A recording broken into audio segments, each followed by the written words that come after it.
চলতি মৌসুমে একের পর এক ধাক্কায় বিপর্যস্ত সিলেটের পর্যটন খাত। ৩ দফায় বন্যার ধাক্কা কাটিয়ে উঠতে না উঠতেই কারফিউয়ের মুখে থুবড়ে পড়েছে খাতটি।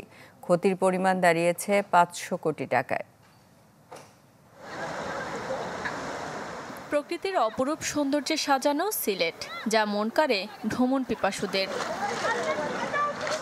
বর্ষা মৌসুমে এই জনপদের পর্যটন স্পটগুলোতে থাকে প্রকৃতিপ্রেমীদের আনাগোনা। তবে এবার ভরা মৌসুমেও দেখা নেই কাঙ্ক্ষিত পর্যটকের।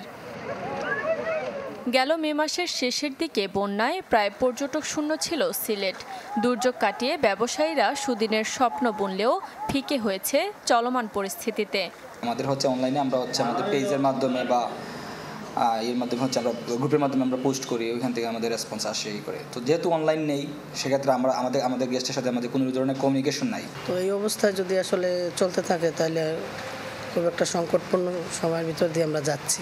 বর্ষাকালে সিলেটের পর্যটনের মূল মৌসুম, সেই মৌসুমটা যদি আমরা ধরতে না পারি তাহলে আসলে আমাদের এই ক্ষতিটা পুষিয়ে নেওয়া অনেক কষ্টকর হয়ে যাবে। সিলেট চেম্বার অব কমার্স বলছে, এপ্রিল থেকে সেপ্টেম্বর এই 5 মাস পর্যটন মৌসুম, কিন্তু 2 মাসের বন্যা আর কারফিউয়ে পূরণ হয়নি প্রত্যাশা। তাতে ক্ষতি অন্তত 500 কোটি টাকা। এখন বর্তমানে যে পরিস্থিতি বাংলাদেশের, শুধু পর্যটন খাত না এবং সব ব্যবসায়ীরাই আজকে ক্ষতিগ্রস্ত।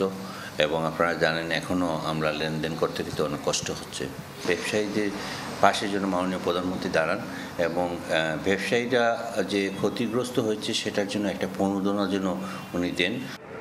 এভাবে চলতে থাকলে ক্ষতির পরিমাণ আরও বড় হবে বলে মত খাত সংশ্লিষ্টদের। Desk report, channel 24।